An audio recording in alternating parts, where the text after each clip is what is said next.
திமுகவோடு காங்கிரஸ் நீண்ட காலமாக ஒரு ஸ்ட்ராங் ரிலேஷன்ஷிப்பில், அதாவது அலையன்ஸில் இருக்குதுங்க. 2 நாடாளுமன்ற தேர்தல், ஒரு சட்டமன்ற தேர்தல்னு தொடர்ச்சியாக ஒரு 9-10 வருஷம் இருந்திருக்காங்க. அதனால் அவங்களுடைய ஃபஸ்ட்டு ப்ரெஃபரன்ஸ் இப்போவும் திமுக தாங்க. ஆனால் அரசியலில் துணை வேணும், உங்களுக்கு உதவி வேணும். இப்போ காங்கிரஸ் மட்டும் இல்லை, இந்த கூட்டணி கட்சிகள் ஆதரவோ தயவோ இல்லாமல் ஒரு முறை கூட திமுக கடந்த 60 வருஷத்தில் தேர்தலில் வெற்றி பெற்றதில்லை. காலங்காலமாக காங்கிரஸ் கட்சி தவிர வேறு எதுவும் இல்லாத அந்த மாணிக்கம் தாக்கூர்லாம் சங்கியா, இவங்க கலைஞரும் இவங்க திமுகவும் ஆர்எஸ்எஸோட உள் போட்டு என்டிஏ ஆட்சியில் மந்திரிங்களாகவே இருந்த முரசொலிமாறன், டிஆர் பாலுலாம் பாஜக எதிர்ப்பாளர்கள் இல்லையா? என்ன விளையாடுறாங்க? இப்போ இவங்க கொடுக்குற 20-25 சீட்டில் நிற்கிறத விட அவங்க கொடுக்குற 60 சீட்டில் நின்னா கட்சிக்கு இளைஞர்கள் மத்தியில் அவங்க சின்னம் 60 தொகுதியில் போவோம். ஜெயிச்சா நல்லது, ஜெயிக்கலைன்னா என்ன 10-15 எம்எல்ஏ இல்லாத இருப்பாங்க. 58 வருஷமாக ஆட்சியிலே இல்லாமல் இருக்கிற கட்சிக்கு 10-15 ஏன் அட்டெம்ப்ட் பண்ணுறாங்க? அட்டெம்ப்ட் தப்பு கிடையாது. அதிமுக கூட்டணி 3வது இடத்துல தான் இருக்குது, போட்டியிலே இல்லை என்னை பொறுத்த வரையில். இன்றைக்கி போட்டி திமுகவுக்கும் தாவேகாவுக்கும் இடையில தான் இன்றைக்கி இருக்குது. இங்கே நம்ம சிறப்பு நேர்காணலில் நம்முடன் இருப்பவர் அரசியல் விமர்சகர் மதிவாணன் சார் அவர்கள். சார் வணக்கம். வணக்கம். எப்படி சார் இருக்கீங்க? நல்லா இருக்கமா. இப்போ வரும் தேர்தல் காங்கிரஸும் தாவேக்கும் இந்த கூட்டணி வைப்பாங்கன்னு சொல்லிட்டு தான் பேச்சுவார்த்தையெல்லாம் போனதா இந்த தகவல்லாம் வந்தது. ஆனால் இப்போ சமீபமாக என்ன செய்திகள் வருதுன்னா, காங்கிரஸ் திமுக கூட தான் கூட்டணி வைக்க போறாங்க, இது தாவேகா கூடலாம் கூட்டணி இல்லைன்னு சொல்றாங்க. இதை நீங்க எப்படி பாக்குறீங்க? இல்லை இந்த தாவேகா காங்கிரஸ் இந்த கூட்டணி உருவாக்குற வாய்ப்புகள் இருக்கா? திமுகவோடு காங்கிரஸ் நீண்ட காலமாக ஒரு ஸ்ட்ராங் ரிலேஷன்ஷிப்பில், அதாவது அலையன்ஸில் இருக்குதுங்க. 2 நாடாளுமன்ற தேர்தல், ஒரு சட்டமன்ற தேர்தல்னு தொடர்ச்சியாக ஒரு 9-10 வருஷம் இருந்திருக்காங்க. அதனால் அவங்களுடைய ஃபஸ்ட்டு ப்ரெஃபரன்ஸ் இப்போவும் திமுக தாங்க. ஆனால் இந்த முறை அவங்களுக்கு 2-3 கண்டிஷன்ஸ் இருக்குது. ஒன்று 40 சீட்டு, 25 போன வாட்டி கண்டெஸ்ட் பண்ணாங்க, இப்போ 40 கண்டெஸ்ட் பண்ணணுன்னு விரும்புகிறாங்க. அடுத்தது அதுக்கும் ஒரு ரேஷனல் சொல்கிறாங்க. 39 நாடாளுமன்ற தொகுதி இருக்குது தமிழ்நாட்டில். அந்த 39லையும் குறைந்தது 1, மினிமம் 1 அப்படின்ற அடிப்படையில் தான் அந்த 40 ஒர்க் அவுட் ஆகுது. அடுத்தது ஆட்சியில் பங்கு, அதிகாரத்தில் பங்கு வேணும். எங்கள் கட்சியை நாங்கள் வளர்க்கணும். ஓட்டு கேட்குறோம், எல்லாரும் சேர்ந்து தான் ஓட்டு கேட்குறோம். ஆட்சி அமைக்கும் போது மட்டும் நீங்கள் தனியாக பண்ணுறது சரியில்லை. மத்தியில் நீங்கள் ஆட்சிக்கு எல்லா பொறுப்புக்கும் வரீங்க, நாங்கள் ஆட்சி பண்ணால் எங்ககிட்ட இலாக்கா உள்பட வாங்குறீங்க. ஆனால் நீங்கள் ஆட்சி பண்ணும்போது பதவி கொடுக்க மாட்டேன்னா அது எப்படி நியாயம்? அதான் இப்போ மத்தியில் ஆட்சியில் இருக்கும்போது காங்கிரஸ் நம்ம தமிழ்நாட்டில் இந்த கூட்டணி ஆட்சிக்கு பேச்சுவார்த்தையே இல்லை. அப்படி இருக்கும்போது இப்போ மத்தியிலும் ஆட்சி இல்லை. அப்படி இருக்கும்போது எப்படி காங்கிரஸ் நம்பி கொடுப்பாங்க? மத்தியில் ஆட்சியில் இல்லைன்னா அப்போ இவங்கள ஏன் கூட்டணிக்கு வச்சுக்கிறீங்க? அவங்களுக்கு எதுவும் இல்லைன்னா விட்டுருங்க, தனித்து நீங்கள் போட்டிட்டு தனித்து ஆட்சி பண்ணுங்க. தனிமையில் இனிமை காண முடியாது தம்பி. அரசியலில் துணை வேணும், உங்களுக்கு உதவி வேணும். இப்போ காங்கிரஸ் மட்டும் இல்லை, இந்த கூட்டணி கட்சிகள் ஆதரவோ தயவோ இல்லாமல் ஒரு முறை கூட திமுக கடந்த 60 வருஷத்தில் தேர்தலில் வெற்றி பெற்றதில்லை. அதனால் வெற்றி பெற்றுட்டே இருக்குதானா? கூட்டணி வைத்தாலும் தோத்து இருக்குது. தனியாக வெற்றி பெற்றதே இல்லை. அது வெற்றி பெற்ற 5 முறையும் 5 முறை தமிழ்நாட்டில் 16 முறை தேர்தல் நடந்திருக்கு, சட்டமன்ற தேர்தல் 52லேருந்து.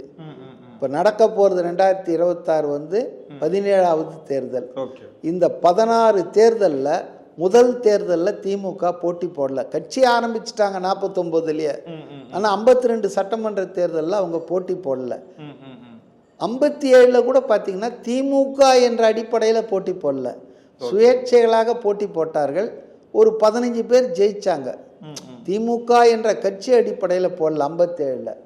அப்போ பார்த்தீங்கன்னு சொன்னால் 15, 50, அப்புறம் பார்த்தீங்கன்னா 133, 134, அப்புறம் 184லாம் வந்திருக்குது ஒரு கட்டத்தில்.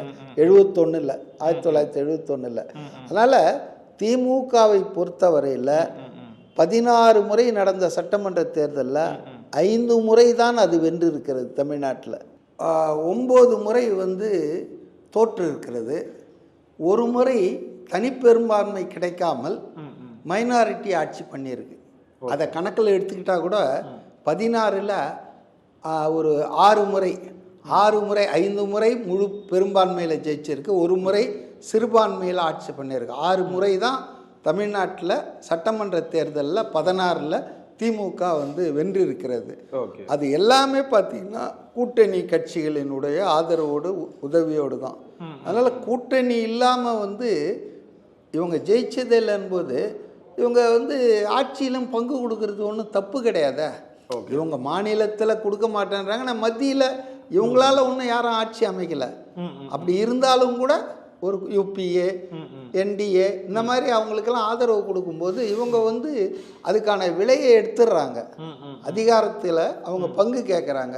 இப்போ அதையே இன்னொரு கட்சி கேட்டால் அதை சங்கின்றது ஆர்எஸ்எஸ்ன்றது யார் சொல்கிறாங்கன்னு பார்த்தா காலங்காலமாக காங்கிரஸ் கட்சி தவிர வேறு எதுவும் இல்லாத அந்த மாணிக்கம் தாக்கூர்லாம் சங்கியா, இவங்க கலைஞரும் இவங்க திமுகவும் ஆர்எஸ்எஸோட உள் போட்டு என்டிஏ ஆட்சியில் மந்திரிங்களாகவே இருந்த முரசொலி மாறன் டிஆர் பாலுலாம் பாஜக எதிர்ப்பாளர்கள் இல்லையா? என்ன விளையாடுறாங்க? அதனால் இந்த கூட்டணியை பொறுத்தவரையிலங்க காங்கிரஸ் வந்து திமுகவோட இருக்கணும்னு தான் விரும்பும், அதான் நேச்சுரல். ஆனால் அவங்களுடைய கோரிக்கைகள் நிறைவேறாவிட்டால் பேச்சுவார்த்தையெல்லாம் இன்னும் தொடங்கலை. அதெல்லாம் முடிகிற வரைக்கும் நான் எந்த விதமான முடிவுக்கும் வரமாட்டேன். அரசியலில் anything may happen any day. உதாரணத்துக்கு நான் பார்ட்டியில் இருக்கும்போது சிபிஎம் கட்சி மீட்டிங் ஒன்று கேட்டுக்கிட்டு இருக்கேன் டி நகர் பஸ் ஸ்டாண்டில், அரசியல் கூட்டம்.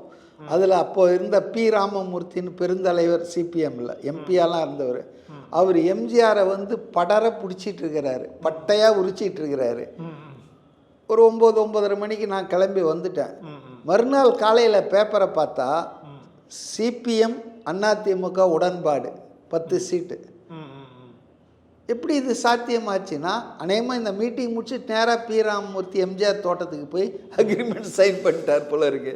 அதனால் அரசியலில் எதுவும் நடக்கலாம், எப்போது வேண்டாலும் நடக்கலாம். அது வந்து இது நடக்காது, இவங்க கூட தான் இருப்பாங்க செத்தாலும், திருமாவளவன் மாதிரிலாம் யாரும் சொல்ல மாட்டாங்க. அந்தந்த கட்சி நலன்களுக்காக தானே கட்சி நடத்துறாங்க. இப்போ திமுக காங்கிரஸ் இந்த கூட்டணி வந்து ஆல்ரெடி வந்து ப்ரூவனான ஒரு கூட்டணி. இப்போ தாவேக்கா காங்கிரஸ் இந்த கூட்டணி அமையும் பட்சத்தில் அது வந்து ப்ரூவனா இருக்காதுல்ல, ஒரு ட்ரையல் பார்க்குற மாதிரி தானே சார் இருக்கும். இதனால் திமுகவுக்கு தான் லாஸை தவிர காங்கிரஸுக்கு என்னதுன்னா ஆட்சியில் இருக்குது. ட்ரையல் பார்த்தா ட்ரையல் காஸ்ட் நத்திங்னுவாங்க.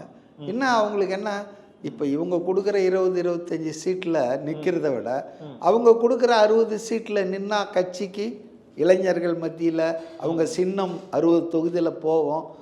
ஜெயிச்சா நல்லது, ஜெயிக்கலைன்னா என்ன 10-15 எம்எல்ஏ இல்லாத இருப்பாங்க. 58 வருஷமாக ஆட்சியிலே இல்லாமல் இருக்கிற கட்சிக்கு 10-15 ஏன் அட்டெம்ப்ட் பண்ணுறாங்க? அட்டெம்ப்ட் வந்து தப்பு கிடையாது.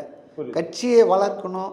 கட்சியை இப்போ 3 மந்திரி இருந்தாங்கன்னா ஒரு மந்திரி சபையில் அந்த மந்திரிங்களுக்கு கிடைக்கிற வெளிச்சம் அந்த கட்சியின் வளர்ச்சிக்கு உதவும்.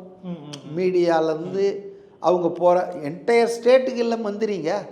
அப்போ அந்தந்த ஸ்டேட்டில் அந்தந்த டிஸ்ட்ரிக்டில் இருக்கிறவங்கெல்லாம் கட்சிக்காரங்களுக்கெல்லாம் ஒரு வாய்ப்பு இருக்கும் இல்லை கட்சி சார்பாக போய் பேசுறதுக்கு, கட்சி ஹெல்ப் பண்ணுறதுக்கு, உதவுறதுக்கு. அப்படி தானே கட்சி வளரும். கட்சி வளர்ச்சி என்பது ஏதோ இதில் போய் பாலைவனத்தில் வளர்த்த முடியாது. நீங்கள் அவங்களுக்கு ஏதாவது செய்யணும், மக்களுக்கு உதவணும், உங்கள் மூலம் அவங்களுக்கு ஏதாவது பயன் கிடைக்கணும். அப்படி தான் அரசியலில் கட்சிகள் வளருது, ஆட்கள் வந்து பிரபலமாகிறது. இல்லைன்னா சும்மா உங்கள் வீட்டிலேயே உட்காந்துட்டு இருந்தீங்கன்னா ஒன்றும் நடக்காது. அதை காங்கிரஸ் கட்சி ரொம்ப தாமதமாக உணர்ந்து இன்றைக்கி கேட்குறாங்க. திமுக அதுக்கு மறுப்பு தெரிவிச்சிட்ருக்காங்க. இதுவரையில் 2 பேரும் என்ன செய்வாங்கன்றது வார் ஆஃப் நர்வ்ஸ் தான்.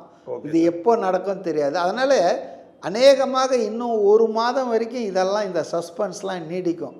யார் மனசில் யார் இப்பெல்லாம் இருக்கும். பட் 1 மாதம் வரைக்கும் கழித்து தான் நம்ம சொல்ல முடியுங்க. லாஸ்ட் ஒரு கேள்வி கேட்டு திமுக கூட்டணியிலிருந்து இப்போ காங்கிரஸ் வந்து வெளியே வந்தாங்கன்னா இப்போ இந்த வரும் தேர்தல் வந்து போட்டி வந்து திமுக வர்சஸ் வந்து தாவேக்கான்னு இருக்காது, அது வந்து அதிமுக வர்சஸ் தாவேக்காவாக தான் இருக்கும் அப்படின்னு வந்து சொல்கிறாங்களே சார். ஏன்னா ஒரு பக்கம் வந்து அதிமுக வந்து இந்த வலுவான ஒரு கூட்டணி வந்து அமைச்சிருவாங்க, இப்போ தாவேக்கா புதுசா வந்த கட்சி அந்த மக்கள் செல்வாக்கு வந்து விஜய்க்கு மாபெரும் சக்தியா உருவாயிட்டு இருக்கு. இப்போ திமுக கூட யாரும் இல்லாத ஒரு நிலை தான் ஏற்படும் வந்து சொல்றாங்க. சரி, இதை நீங்க எப்படி பாக்குறீங்க இந்த பாயிண்ட்டை? அதாவது வந்துங்க, ஆஸ் ஆஃப் நவ் பாஜக அதிமுக கூட்டணி வந்து 3வது இடத்துல தான் இருக்கு. ஓகே. போட்டியிலே இல்லை என்னை பொறுத்தவரையில். இன்னைக்கு போட்டி வந்து திமுகவுக்கும் தாவேக்காவுக்கும் இடையில தான் இன்னைக்கு இருக்கு. இந்த கூட்டணி திமுக இன்னைக்கு இருக்கிற கூட்டணியோடு இருந்தா, இப்போ சொன்ன மாதிரி திமுக கூட்டணி காங்கிரஸ் போன்ற கட்சிகளோ விசிகா போன்ற சில கட்சிகளோ வேறு காரணங்களுக்காக வெளியேறி தாவேக்காவில் இணைந்தால் போட்டி என்பது தாவேக்காவுக்கும் பாஜக அதிமுக அணிக்கும் தான் மாறிடும். திமுக வந்து அப்போ இப்போ பாஜக அணி இருக்க மாதிரி இரலவெண்ட் ஆகிடும். ஏன்னா அதுக்கு ஆன்டி இன்கம்பன்சி வேற இருக்கும். ஆட்சியில் பல ஊழல்கள், அவங்க குறைபாடுகள் இதெல்லாம். அதனால் இப்படியே இருந்ததுன்னா இந்த சண்டை வந்து திமுகவுக்கும் தாவேக்காவுக்கும் இடையில தான் நடக்கும். இதில் மாற்றுத்தல் கூட்டணியில் மாற்றம் வந்தால் சண்டை வந்து தாவேக்காவுக்கும் பாஜக அதிமுக அணிக்கும் தான் இருக்கும். அதை பொறுத்திருந்து பார்ப்போம் சார். ஏன்னா ரொம்ப நன்றிகள் சார் எங்களோட நேரம் பகிர்ந்தமைக்கு. நன்றி சார்.